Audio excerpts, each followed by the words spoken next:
Praise lord. దేవునికి స్తోత్రం కలుగును గాక. కీర్తనలు 145వ కీర్తన 14వ వచనము చదువుకుందాం. యెహోవా పడిపో వారందరినీ ఉద్ధరించువాడు, కృంగిపోయిన వారందరినీ లేవనెత్తువాడు. యెహోవా పడిపోయిన వారందరినీ ఉద్ధరించువాడు, కృంగిపోయిన వారందరినీ లేవనెత్తువాడు. ప్రియ సహోదరుడా, ప్రియ సహోదరి, నువ్వు కృంగిపోతూ ఉన్నావా? ఒకవేళ పడిపోయావా? లోకంలో పడిపోయి సాక్ష్యం కోల్పోయి ఏడుస్తున్నావా?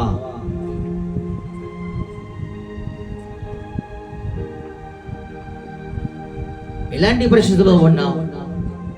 దావీదునుడా, ప్రభు నీతో మాట్లాడుతున్నాడు. ఎలాంటి పరిస్థితుల్లో ఏడుస్తున్నావు? ఎలాంటి విషయంలో కృంగిపోతున్నావు? ఎలాంటి విషయంలో మదన పడుతున్నావు? ప్రభు నీతో మాట్లాడుతున్నాడు. భయపడవు. నీతిమంతులు 7 మార్లు పడినను వారు తిరిగి లేచి, పడిపోయిన వంటి వారిని దేవుడు ఉద్ధరించువాడు. ఎందుకో తెలుసా? వారిలో ప్రభుకు నచ్చిన బట్టి వారిలో కొన్ని లక్షణాలు ఉండవచ్చు. దేవునికి నచ్చని ఒక లక్షణము ఉండవచ్చు. అయితే దేవుడు వారిని సరిచేయడానికి, స్థిరపరచడానికి ప్రభు వారిని మరలా హస్తముతో వారిని లేవనెత్తుతాడు.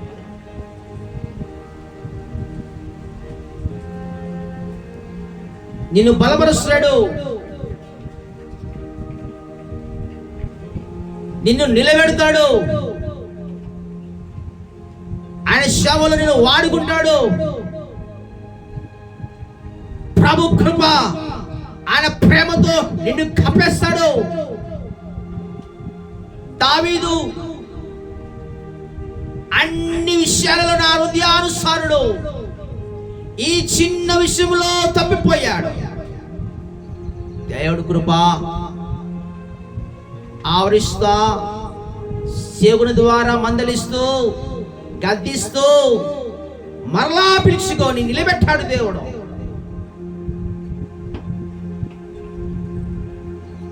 సహోదరి, నీ పరిస్థితి ఏంటి? సహోదరుడా, ఎలాంటి ఆలోచనతో ఉన్నావు? ఎలాంటి విషయములు సతమతమవుతూ ఏడుస్తున్నావు?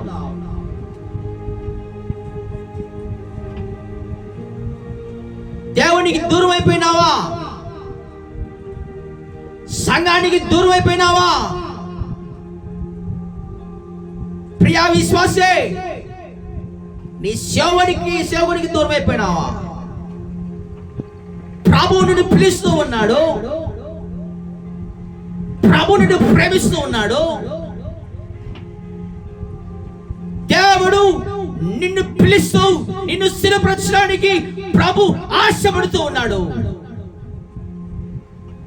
నీవు ఆయన సత్తువు. ఆయన నిన్ను పేరు పెట్టి పిలిచాడు. ఆయన కృపతో నిన్ను కప్పేస్తూ నిన్ను కాపాడుతూ ఉన్నాడు.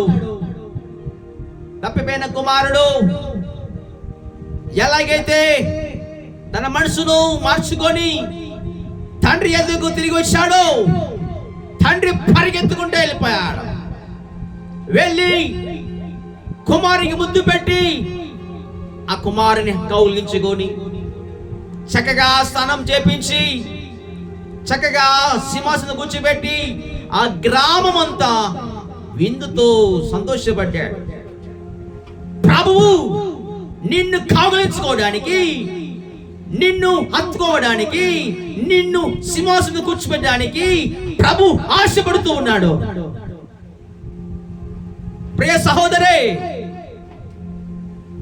ప్రియ సహోదరుడా, ప్రభు నిన్ను ప్రేమిస్తూ ఉన్నాడు. ప్రభు నిన్ను ప్రేమిస్తూ ఉన్నాడు. ప్రభుకు నువ్వు కావాలి. నీ ద్వారా కార్యాలు జరగాలి. దేవునికి మహిమకరంగా నువ్వు వాడబడాలి. అది ఆయన చిత్తమై ఉన్నది. ఆయన ప్రణాళికలో నీవు ఉన్నావు.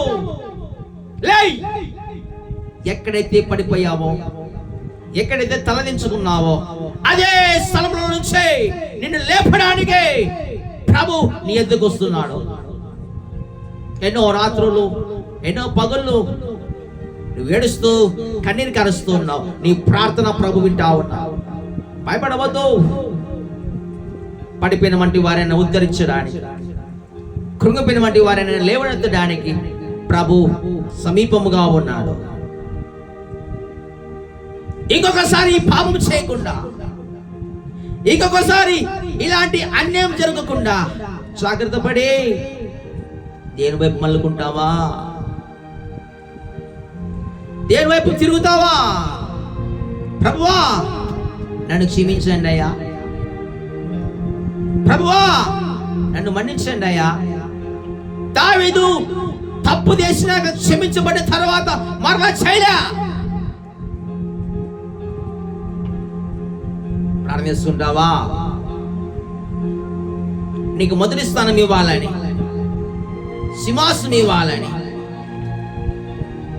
నిన్ను బట్టి ఆ గ్రామస్థులందరూ కూడా విందు ఇవ్వాలని, నా కొడుకు మరల వచ్చాడంటూ, తిరిగి వచ్చాడంటూ సంతోషపడడానికి ప్రభు ఆశపడుతున్నాడు.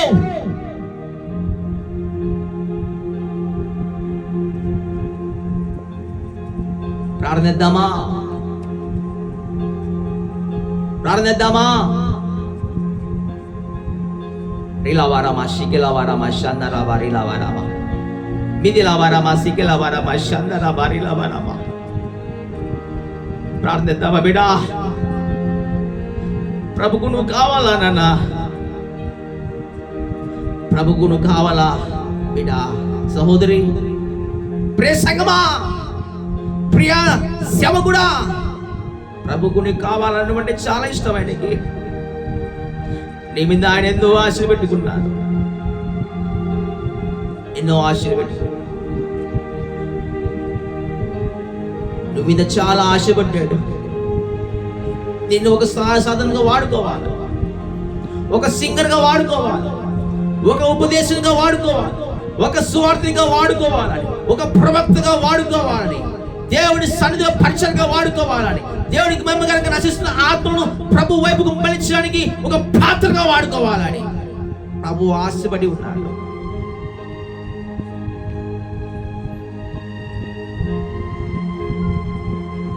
ఆలకించమా? ఆలోచించు. జనాంగమా భయపడవద్దు. దేవుడిని రక్షించడానికి సమర్థుడు, నిన్ను లేవనెత్తడానికి సమర్థుడు, నిన్ను నిలబెట్టడానికి సమర్థుడు, నిన్ను స్వస్థపరచడానికి, నీ కుటుంబాన్ని కట్టడానికే. ఆయన వైపు తిరుగుతావా? ప్రభువా నాకు సాయం చేయవా అడుగుతావా? దేవుడు నీకు కృప ఇచ్చి బలపరిచి నిలబెట్టును గాక. God bless you.